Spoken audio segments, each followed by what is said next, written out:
प्रिय भक्तों, क्या आपके जीवन में भी ऐसा समय आया है जब सब कुछ करते हुए भी कुछ ठीक नहीं होता?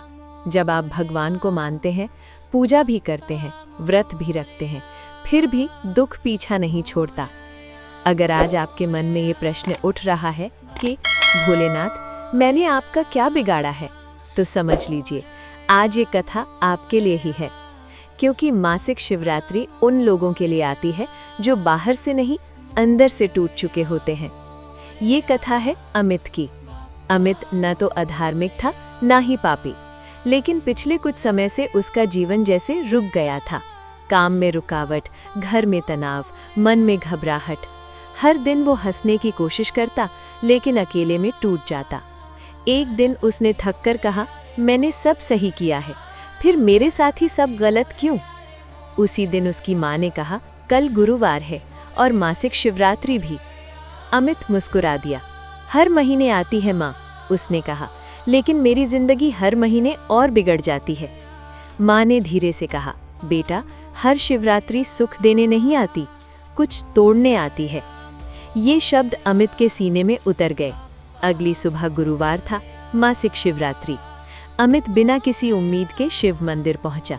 मंदिर में भीड़ नहीं थी, बस शिवलिंग, जल की धारा और एक गहरी शांति। उसने जल चढ़ाया, लेकिन आज उसकी आंखों में आंसू थे। पहली बार उसने भोलेनाथ से कुछ मांगा नहीं। उसने कहा, अगर मेरे जीवन में कुछ गलत है तो आज सब खत्म कर दीजिए, मैं अब और टूटना नहीं चाहता। उसी क्षण मंदिर की घंटी बजी और उस आवाज ने अमित के दिल को हिला दिया।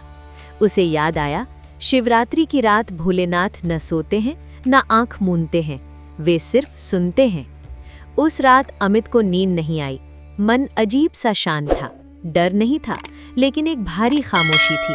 और इसी खामोशी में उसे एक अनुभूति हुई, जैसे कोई कह रहा हो, अब भागने का समय खत्म हुआ।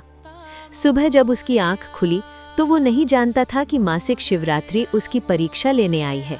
भोलेनाथ अब उससे सच सुनना चाहते हैं और उसका जीवन अब पुराना नहीं रहने वाला। प्रिय भक्तों, जब भगवान उत्तर नहीं देते तो अधिकांश लोग सोचते हैं शायद उन्होंने मेरी सुनी ही नहीं। लेकिन सत्य ये है, जब शिव मौन हो जाते हैं तब वे मनुष्य को खुद से सामना करवाते हैं। और मासिक शिवरात्रि की पहली रात यही करती है। भाग 1 के बाद अमित का मन अजीब सा हल्का भी था और भारी भी।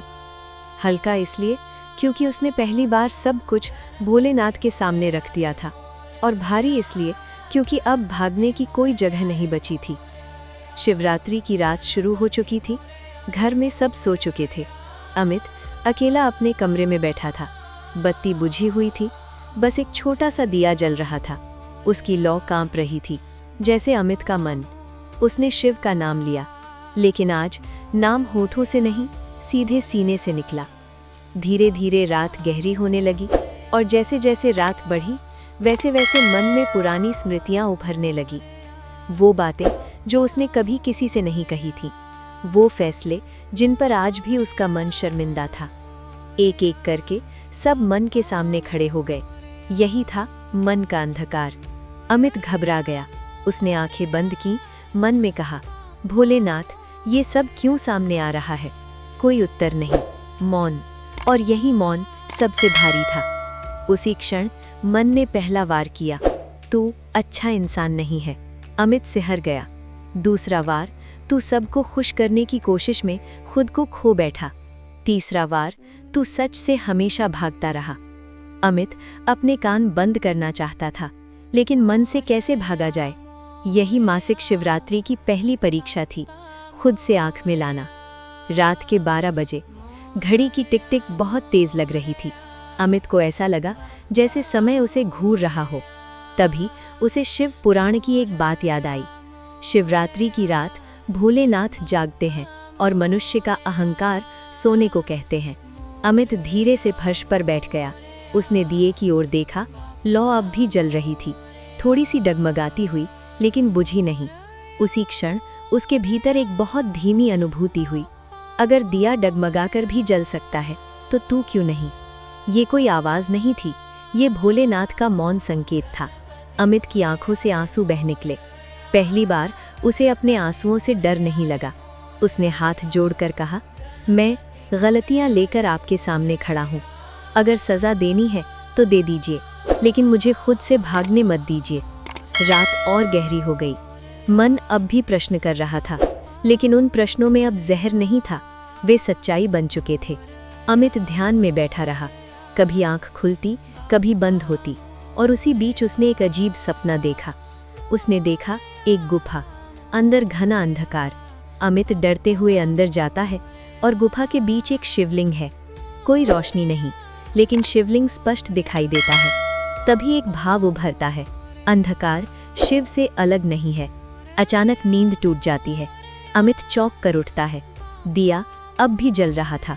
रात खत्म होने वाली थी और अमित समझ चुका था, मासिक शिवरात्रि सिर्फ व्रत नहीं, ये अंदर उतरने की रात है। सुबह जब पहली किरण पड़ी तो अमित का चेहरा थका हुआ था, लेकिन मन कुछ हल्का था। वो जान गया था भोलेनाथ उससे भागने की आदत तोड़ना चाहते हैं और अगली परीक्षा और भी कठिन होगी। दूसरा प्रहर, आत्मस्वीकार की पीड़ा और भोलेनाथ की कठोर कृपा। प्रिय भक्तों, शिवरात्रि की रात सिर्फ जागने की नहीं होती, ये अपने आप से छिपे हुए झूठ के जागने की रात होती है। पहला प्रहर मन को हिलाता है, लेकिन दूसरा प्रहर मनुष्य को तोड़ देता है। और अब अमित इसी दूसरे प्रहर में प्रवेश कर चुका था। रात और गहरी हो चुकी थी। घर के बाहर सन्नाटा था, लेकिन अमित के भीतर शोर मचा हुआ था। दिया अब भी जल रहा था, पर उसकी लौ पहले से काफी धीमी हो गई थी। अमित फर्श पर बैठा था, पीठ दीवार से लगी, आंखें बंद। लेकिन मन बंद नहीं हो रहा था। अब मन सवाल नहीं पूछ रहा था, अब मन आरोप लगा रहा था। तूने अपने स्वार्थ के लिए कितनों को दुख दिया। तूने सच जानते हुए भी चुप रहना चुना। तू अच्छा बनने का नाटक करता रहा। अमित कांपने लगा। ये डर नहीं था, ये आत्मस्वीकार की पीड़ा थी। वो अपने कान ढकना चाहता था, लेकिन ये आवाज़ें उसके भीतर से आ रही थी। उसी क्षण उसे एक बहुत पुरानी घटना याद आई, जब किसी ने उस पर भरोसा किया था और उसने वो भरोसा कमजोरी समझ लिया था। उस दिन उसने अपना फायदा देखा और आज वही फायदा उसके सीने पर बोझ बनकर बैठा था। अमित फूट फूट कर रो पड़ा। पहली बार उसने खुद को बचाने की कोशिश नहीं की। वो रोते हुए बोला, हाँ, मैं गलत था। मैंने अपनी सुविधा को धर्म से ऊपर रखा। मैं सच से डरता रहा। उसकी आवाज़ भर्रा गई। लेकिन यही वो क्षण था जिसका भोलेनाथ इंतजार करते हैं, क्योंकि शिव माफ़ी नहीं मांगते, वे सच सुनना चाहते हैं। अचानक दिए की लौ तेज हुई, जैसे किसी ने हवा दी हो। अमित चौंक गया, लेकिन कमरे में कोई नहीं था। फिर भी उसे एक स्पष्ट अनुभूति हुई, अब तू झूठ नहीं बोल रहा। ये कोई आवाज़ नहीं थी, ये भोलेनाथ की कठोर कृपा थी। दूसरा प्रहर और भी भारी होने लगा। अब मन पुराने बहाने लेकर आया। तू अकेला नहीं था, सब ऐसा करते हैं। लेकिन आज ये बहाने काम नहीं आए। अमित ने धीरे से सिर झुका लिया। सब करते हैं, लेकिन मैंने भी किया, ये कहना सबसे कठिन था। उसी क्षण उसे एक दृश्य दिखा। उसने देखा वो अंधेरे रास्ते पर अकेला चल रहा है। आगे कोई रास्ता नहीं दिख रहा। तभी अंधेरे में एक शिवलिंग प्रकट होता है। शिवलिंग काले पत्थर का नहीं, वो पूरी तरह अंधकार से बना है, लेकिन डरावना नहीं, शांत। और तभी उसके भीतर एक वाक्य गूंजा, जो अंधकार को स्वीकार कर लेता है, उसी में प्रकाश उतरता है। अमित सांस लेने लगा, धीरे धीरे, जैसे वो किसी भारी बोझ से मुक्त हो रहा हो। रात अब मध्याह्न के पार जा चुकी थी। दूसरा प्रहर समाप्त होने को था। अमित थका हुआ था, लेकिन मन अब हल्का था। वो समझ चुका था, शिवरात्रि सिर्फ उपवास नहीं, ये अपने अपराधों को छिपाना छोड़ने की रात है। अचानक घंटी की आवाज़ आई। किसी ने नहीं बजाई, फिर भी आवाज़ स्पष्ट थी, और उस आवाज़ के साथ एक भाव, अब तू सच के योग्य है। अमित नेत्रों में आंसू लिए नतमस्तक हो गया। उसने कहा, मैं सब स्वीकार करता हूँ, अब जो दंड हो वो भी स्वीकार है। और यहीं दूसरा प्रहर समाप्त हुआ। लेकिन भोलेनाथ की लीला अभी पूरी नहीं हुई थी, क्योंकि अब तीसरा प्रहर आने वाला था, जहाँ स्वीकार के बाद परिवर्तन मांगा जाता है, जहाँ सिर्फ रोना काफ़ी नहीं होता, और जहाँ शिव कर्म की दिशा निर्धारित करते हैं। तीसरा प्रहर, कर्म का आदेश और शिव की कठोर करुण कृपा। प्रिय भक्तों, शिवरात्रि की रात जैसे जैसे आगे बढ़ती है, वैसे वैसे भावनाएं शांत होती जाती है और सत्य कठोर होता जाता है। पहले प्रहर में मन टूटता है, दूसरे प्रहर में मन स्वीकार करता है, लेकिन तीसरे प्रहर में शिव आदेश देते हैं। और आज अमित उसी आदेश के सामने खड़ा था। रात अब और गहरी हो चुकी थी। घर में सब कुछ शांत था, लेकिन अमित के भीतर एक अजीब सी सजगता जाग चुकी थी। आंखें अब भी बंद थीं, पर नींद का नामो निशान नहीं था। उसके भीतर अब कोई आरोप नहीं थे, अब कोई बहाना भी नहीं था, बस एक खालीपन था। और इसी खालीपन में भोलेनाथ बोलते हैं। अमित को ऐसा लगा जैसे कोई उसके सामने खड़ा है। कोई रूप नहीं, कोई आकृति नहीं, बस एक स्पष्ट अनुभूति। अब रोना समाप्त हुआ, अब करना शुरू कर। अमित सिहर गया। क्या करना है? उसने मन ही मन पूछा। उत्तर तुरंत आया, लेकिन ये उत्तर मीठा नहीं था। जो तूने टाल दिया उसे सामना कर। अमित समझ गया, शिव किसी चमत्कार की बात नहीं कर रहे थे, वे किसी वरदान की बात नहीं कर रहे थे, वे कर्म सुधार की बात कर रहे थे। उसे याद आया एक ऐसा रिश्ता जिसे उसने अहंकार में तोड़ दिया था, एक ऐसा वादा जिसे उसने समय की कमी का बहाना बनाकर निभाया नहीं, एक ऐसा निर्णय जिससे किसी और का नुकसान हुआ और जिसे उसने कभी ठीक नहीं किया। यही था तीसरे प्रहर का कर्म आदेश। अमित डर गया, क्योंकि इस आदेश में माफी मांगनी थी, शर्म झेलनी थी और अपने नुकसान की जिम्मेदारी खुद उठानी थी। उसने मन ही मन कहा, भोलेनाथ, ये बहुत कठिन है। उसी क्षण एक अनुभूति उतरी। कठिन इसलिए है क्योंकि तूने इसे टाल रखा था। अमित नतमस्तक हो गया। उसके आंसू अब डर के नहीं थे, वे दृढ़ता के थे। तीसरा प्रहर और गहराया। उसे एक और दृश्य दिखा। उसने देखा एक नदी। नदी शांत नहीं थी, तेज बह रही थी। नदी के उस पार एक उजाला था और बीच में पुल नहीं था। तभी एक भाव आया, जो गलतियां स्वीकार कर ले उसके लिए रास्ता अपने आप बनता है। अमित समझ गया कि शिव पार कराने नहीं आए, शिव चलना सिखाने आए हैं। रात धीरे धीरे तीसरे प्रहर के अंत की ओर बढ़ी। अमित अब बहुत शांत था। उसने मन में एक संकल्प लिया, सुबह होते ही वो उस व्यक्ति से मिलेगा जिससे वो सालों से नजरें चुराता रहा है, और सच बोलेगा। यही तीसरे प्रहर की सफलता थी, क्योंकि शिव आंसू नहीं देखते, वे निर्णय देखते हैं। अचानक मंदिर की घंटी बजी। ये सामान्य घंटी नहीं थी, ये प्रहर बदलने की घोषणा थी। अमित नेत्रों में आंसू लिए मुस्कुराया। वो जान गया था, अब वो पुराना अमित नहीं रहा, और जो आने वाला है वो सबसे कठिन होगा, क्योंकि चौथा प्रहर आने वाला था, जहां निर्णय को कर्म में बदलना होता है, जहां दुनिया सामने खड़ी होती है और जहां शिव मौन रहकर देखते हैं। चौथा प्रहर, कर्म की अग्नि की परीक्षा और सत्य के साथ खड़े होने का साहस। प्रिय भक्तों, शिवरात्रि की रात का चौथा प्रहर सबसे कठिन होता है, क्योंकि ये वो समय है जब आंसू सूख चुके होते हैं, स्वीकार हो चुका होता है और अब सिर्फ कर्म बचता है, और कर्म कभी आसान नहीं होता। भाग 4 के बाद अमित अब ध्यान में नहीं बैठा था, वो जाग रहा था पूरी तरह। अब उसके भीतर कोई भ्रम नहीं था। शिव ने जो आदेश दिया था वो स्पष्ट था, जिससे भागा उसी का सामना। रात अब अपने अंतिम चरण में थी। अमित उठा, उसने दिए को नम्रता से बुझाया और मन ही मन कहा, अब मैं टालूंगा नहीं। सुबह की पहली किरण आते ही वो घर से निकल पड़ा। डर था, लेकिन डर के साथ एक दृढ़ता भी थी, क्योंकि अब ये डर अकेले अमित का नहीं था, ये शिव के आदेश का डर था। वो उस व्यक्ति के घर के सामने खड़ा था, जिससे वो सालों से नजरें चुराता रहा था। दरवाजा खटखटाने में हाथ कांप रहे थे। मन बोला, अब भी वापस चल, लेकिन एक और स्वर उभरा, अब पीछे हटना अधर्म है। दरवाजा खुला, सामने वही चेहरा, थोड़ा बदला हुआ लेकिन पहचान वही।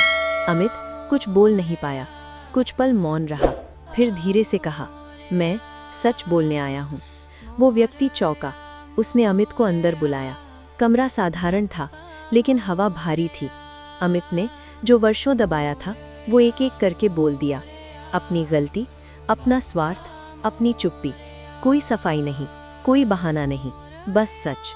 कमरे में सन्नाटा छा गया।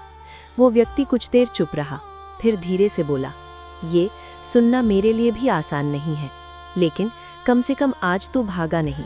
ये शब्द अमित के सीने में उतर गए। ये माफ़ी नहीं थी, लेकिन ये अस्वीकार भी नहीं था। और शिव यही चाहते थे, परिणाम हमारे हाथ में नहीं, कर्म हमारे हाथ में है।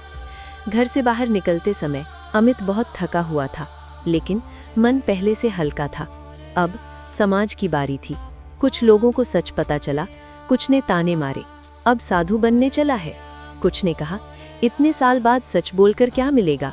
ये शब्द चुभे, लेकिन अब अमित रुका नहीं, क्योंकि अब वो शिवरात्रि के चौथे प्रहर में था, जहां डर से आगे कर्तव्य खड़ा होता है।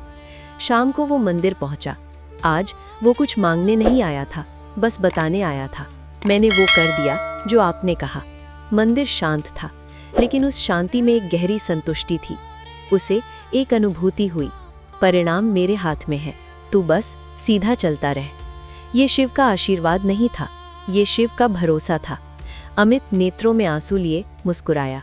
अब शिवरात्रि की रात लगभग समाप्त होने वाली थी, लेकिन कथा अभी पूरी नहीं हुई थी, क्योंकि अब अंतिम चरण आने वाला था, जहां अंदर और बाहर एक हो जाते हैं, जहां डर का अंतिम विसर्जन होता है और जहां मनुष्य नया जन्म लेता है। पांचवा प्रहर, भय का विसर्जन और शिव सानिध्य का अनुभव। प्रिय भक्तों, शिवरात्रि की रात का पांचवा प्रहर वो क्षण होता है जब मनुष्य अपने ही बोझ से मुक्त होने लगता है। ये वो समय है जब डर बोलना बंद कर देता है, मन शांत होना सीखता है और कर्म का भार हल्का होने लगता है। अब अमित इसी पांचवें प्रहर में प्रवेश कर चुका था। भाग 5 के बाद अमित घर लौटा। शरीर थका हुआ था, लेकिन मन में अजीब सी स्थिरता थी। पहली बार उसे ये महसूस हुआ, डर अब सामने नहीं खड़ा, डर अब पीछे छूट रहा है। वो चुपचाप अपने कमरे में गया। वहां अब भी वही जगह थी जहां शिवरात्रि की रात उसने अपने भीतर टूटना सीखा था। अमित फर्श पर बैठ गया। इस बार न ध्यान था न प्रार्थना, बस मौन था। और इसी मौन में उसे एक गहरी बात समझ में आई। डर कभी बाहर से नहीं आता, डर हमारे अधूरे कर्मों से जन्म लेता है। उसने अपने भीतर टटोला। अब वहां वो पुरानी घबराहट नहीं थी, अब वहां एक थकान थी, लेकिन ये थकान बोझ की नहीं थी, ये लड़कर लौटने की थकान थी। कुछ देर बाद उसे नींद आ गई। ये शिवरात्रि की सबसे अनमोल नींद थी, बिना डर, बिना सपनों के। सुबह जब उसकी आंख खुली तो आसमान हल्का सा साफ लग रहा था। वो बाहर निकला। हवा ठंडी थी और पहली बार उसे हवा से डर नहीं लगा। वो मंदिर की ओर चल पड़ा। आज मंदिर में भीड़ थी, लेकिन अमित भीड़ से अलग था। वो शिवलिंग के सामने खड़ा हुआ। आज उसके हाथ कांप नहीं रहे थे। उसने जल चढ़ाया और धीरे से कहा, जो आपने कह दिया था मैंने कर दिया, अब जो होगा वो आपका है। उसी क्षण उसके भीतर एक अनुभूति उतरी, डर अब तेरा स्वामी नहीं। ये कोई आवाज नहीं थी, ये शिव सानिध्य था। अमित नेत्रों में आंसू लिए मुस्कुराया। अब ये आंसू दुख के नहीं थे, ये मुक्ति के थे। मंदिर से बाहर निकलते समय उसने एक बुजुर्ग को देखा। बुजुर्ग ने उसे देखकर कहा, लगता है तू आज हल्का हो गया है। अमित ने सिर झुका लिया। हाँ, उसने कहा, आज डर छूट गया है। बुजुर्ग मुस्कुराए। डर छूटता नहीं बेटा, डर विसर्जित होता है। ये शब्द अमित के दिल में बस गए। दिन भर अमित सामान्य काम करता रहा, लेकिन अब हर काम हल्का लग रहा था। न कोई जल्दी, न कोई बेचैनी। अब वो भविष्य के परिणामों में उलझा नहीं था, क्योंकि अब उसने वर्तमान को सुधार लिया था। शाम को वो घर की छत पर खड़ा था। सूरज ढल रहा था, आकाश शांत था, और उसी शांति में उसने एक अंतिम अनुभूति पाई। शिव हमारे दुख नहीं लेते, वे हमें दुख उठाने योग्य बनाते हैं। अमित अब समझ चुका था, मासिक शिवरात्रि कोई चमत्कार नहीं, ये आत्म सुधार की रात है। अब उसका जीवन रातों में डरने वाला नहीं था, अब वो गलतियों से भागने वाला नहीं था। अब वो अपने कर्मों के साथ खड़ा रहना जान चुका था, और यही था उसका नया जन्म। प्रिय भक्तों, यही है मासिक शिवरात्रि भाग 6 का सबसे बड़ा संदेश।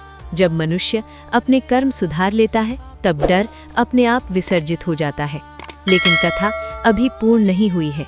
अब अमित के जीवन में एक और चरण आने वाला है। जहां वो अपने अनुभव को दूसरों के लिए दीप बनाएगा, जहां शिवरात्रि व्यक्तिगत साधना से लोक कल्याण बनेगी। छठा प्रहर, शांति का विस्तार और शिव साधना का लोक धर्म। प्रिय भक्तों, शिवरात्रि की रात का छठा प्रहर वो क्षण होता है जब साधना केवल मैं तक सीमित नहीं रहती। ये वो समय है जब मन शांत हो चुका होता है, डर विसर्जित हो चुका होता है और भीतर जली लौ दूसरों तक पहुंचने लगती है। अब अमित इसी छठे प्रहर में प्रवेश कर चुका था। भाग 6 के बाद अमित का जीवन बाहर से सामान्य दिख रहा था, लेकिन भीतर कुछ बदल चुका था। अब वो हर समस्या को लड़ाई नहीं समझता था, वो हर दुख को सजा नहीं मानता था। वो अब शिवरात्रि को सिर्फ एक तिथि नहीं, एक दृष्टि मानने लगा था। अगली सुबह अमित मंदिर पहुंचा। आज वो सबसे आगे नहीं बैठा, आज वो पीछे खड़ा था। लोग अपने अपने दुख लेकर आ रहे थे।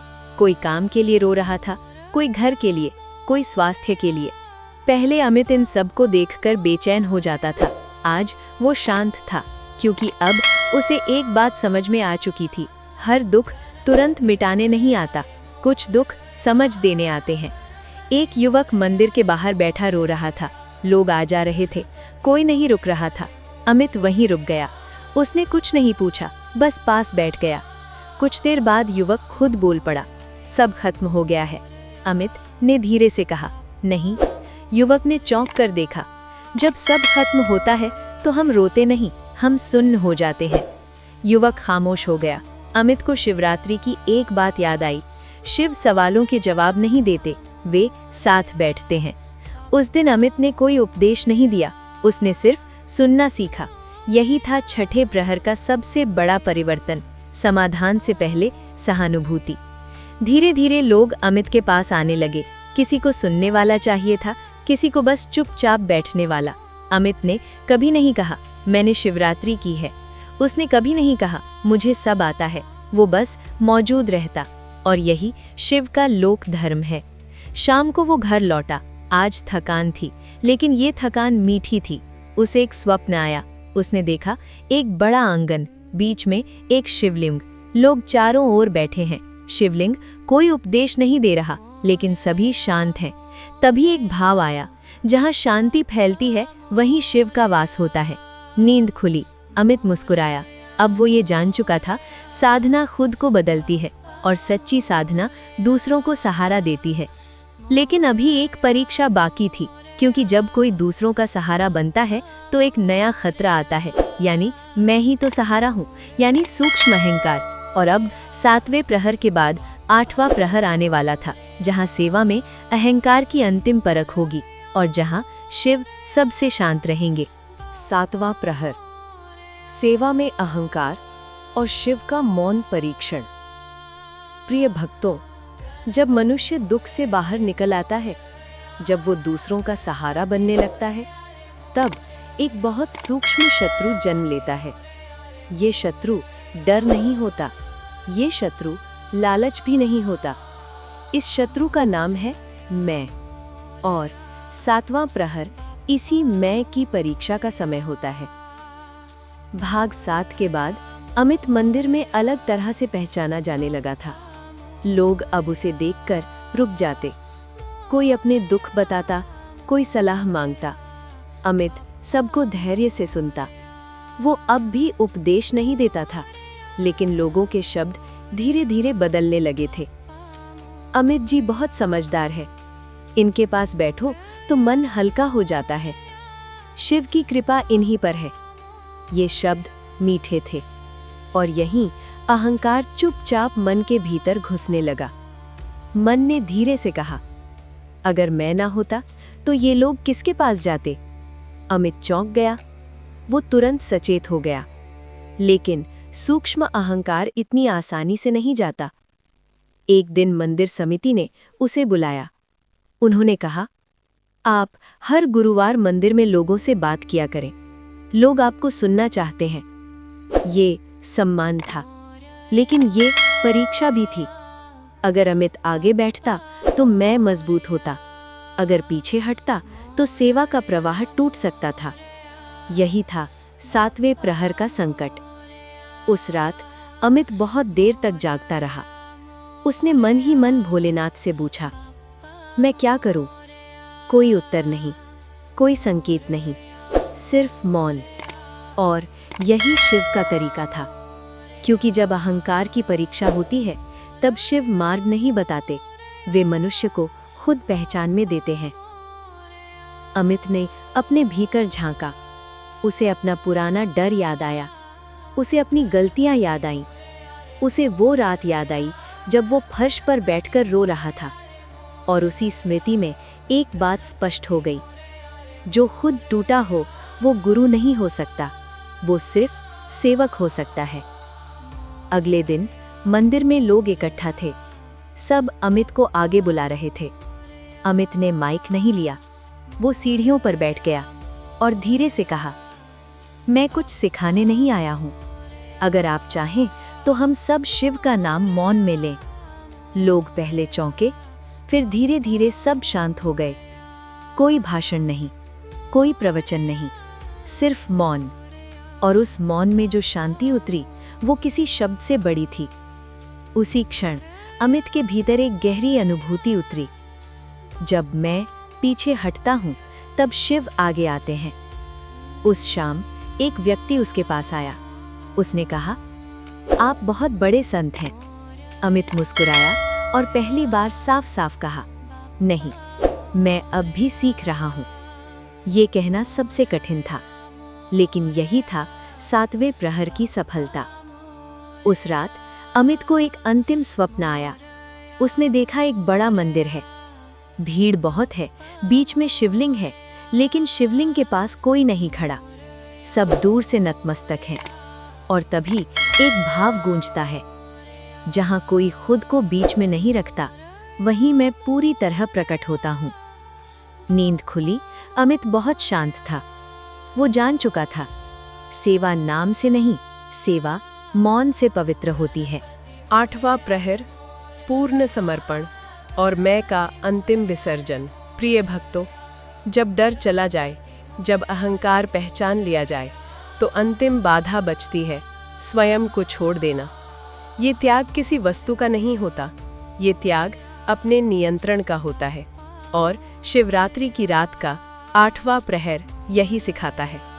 भाग 8 के बाद अमित बहुत शांत हो गया था। मंदिर में अब भी लोग आते थे, लेकिन अब वो उनसे बंधता नहीं था। वो सुनता था, बैठता था, मुस्कुराता था और छोड़ देता था। लेकिन जीवन अंतिम परीक्षा दिए बिना मुक्ति नहीं देता। एक दिन अमित को एक समाचार मिला। उसके पुराने काम से जुड़ा एक बड़ा अवसर, नाम, पैसा, सम्मान, सब वापस दरवाजा खटखटा रहे थे। ये वही संसार था जिससे वो कभी टूट चुका था। मन ने धीरे से कहा, अब तू मजबूत है, अब तू इस सब को संभाल सकता है। यही था अंतिम जाल। अहंकार नए रूप में लौटा था। मैं अब सुधर चुका हूँ। अमित रुक गया। उसने कागज हाथ में लिया और शिवलिंग के सामने रख दिया। उसने कुछ मांगा नहीं, बस कहा, अगर ये मेरे लिए है तो आप इसे रहने दीजिए। अगर ये मुझे फिर बांधने वाला है तो आज ही छीन लीजिए। यही था पूर्ण समर्पण। रात फिर से गहरी हो गई। अमित चुपचाप बैठा रहा। मन उथल पुथल कर रहा था, लेकिन अमित बीच में नहीं पड़ा।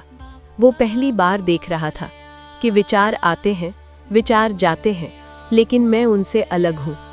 उसी मौन में एक गहरी अनुभूति उतरी, जो छोड़ देता है वही योग्य बनता है। सुबह समाचार आया, वो अवसर किसी और को मिल गया था।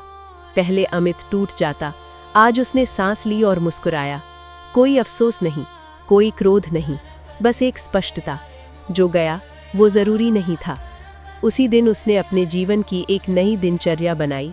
न कोई बड़ा संकल्प, न कोई दिखावा, बस ईमानदार कर्म, नियमित साधना और हर परिणाम को शिव को समर्पण। अब वो अपने निर्णयों को मैंने किया नहीं कहता था, वो कहता ये घटा। और यही था मैं का विसर्जन।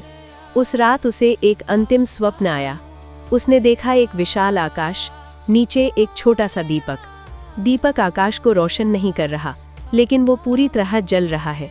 और एक भाव गूंजता है, तू आकाश नहीं बनेगा, तू दीपक बनेगा और मेरे लिए इतना काफी है। अमित की आंखों से आंसू निकले, लेकिन अब ये आंसू किसी कमी के नहीं थे। पूर्ण फल, शिवमय जीवन और अंतिम सत्य। प्रिय भक्तों, हर साधना का अंत किसी चमत्कार से नहीं होता। कुछ साधनाएं मनुष्य को आसमान नहीं बनाती, वे उसे धरती पर स्थिर बना देती हैं। और यही मासिक शिवरात्रि का सबसे बड़ा फल है। भाग 9 के बाद अमित का जीवन बाहर से बिल्कुल सामान्य था। वही घर, वही काम, वही लोग, लेकिन जो बदल चुका था वो दिखाई नहीं देता। अब अमित हर सुबह जल्दी उठता, कोई विशेष पूजा नहीं, बस 2 पल आंख बंद करता और इतना कहता, जो भी आज हो वो आपका है। यही था उसकी साधना।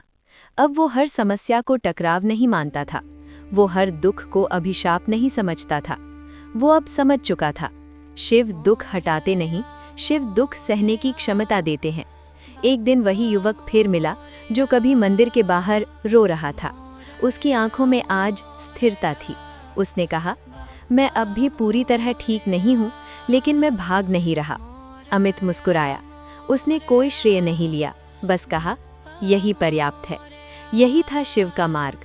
धीरे धीरे अमित लोगों के लिए एक सहारा बन गया, लेकिन वो किसी का केंद्र नहीं बना। वो बीच में खड़ा नहीं हुआ, वो हमेशा पीछे रहा, क्योंकि वो जान चुका था, जहाँ मैं हटता है वहीं महादेव प्रकट होते हैं। एक गुरुवार फिर आया, फिर मासिक शिवरात्रि। अमित मंदिर गया। आज वो कुछ मांगने नहीं आया था, आज वो धन्यवाद देने भी नहीं आया था। आज वो बस खड़ा था, शिवलिंग के सामने, मौन। और उसी मौन में उसे सबसे गहरी अनुभूति हुई। शिव कहीं दूर नहीं, शिव हर उस मन में है जो सच स्वीकार कर लेता है। उसे अपनी पूरी यात्रा एक क्षण में दिख गई। डर, स्वीकार, कर्म, सेवा, समर्पण और अंत में शांति। अमित नेत्र बंद किए और मन ही मन कहा, अब कुछ भी बचा नहीं है जो मैं छिपाऊं। और यही था शिवरात्रि का पूर्ण फल, क्योंकि जब मनुष्य छिपाना छोड़ देता है तो शिव उसके जीवन को ढक लेते हैं। प्रिय भक्तों, यही है मासिक शिवरात्रि व्रत कथा का अंतिम और सबसे बड़ा संदेश। अंतिम संदेश, शिवरात्रि सिर्फ व्रत नहीं, ये अपने भीतर की रात से मिलने का साहस है। जो डर से भागता है वो अंधकार में रहता है, जो डर को देख लेता है वही शिव के समीप आता है। अगर आज आपके जीवन में मानसिक बोझ है, बार बार डर लगता है या मन भटकता रहता है, तो याद रखिए, शिव आपसे परफेक्ट होना नहीं चाहते, वे आपसे सच्चा होना चाहते हैं। अगर आपको गुरुवार की ये मासिक शिवरात्रि व्रत कथा अच्छी लगी हो तो वीडियो को लाइक करें और धार्मिक दर्पण चैनल को सब्सक्राइब करें। यहाँ आपको शिव भक्ति, व्रत कथाएं, हनुमान जी, श्री राम और जीवन को सही दिशा देने वाली आध्यात्मिक कहानियां नियमित रूप से मिलती रहेंगी। हमारी और भी दिव्य कथाएं देखने के लिए चैनल पर बने रहें। ओम नमः शिवाय। जय भोलेनाथ।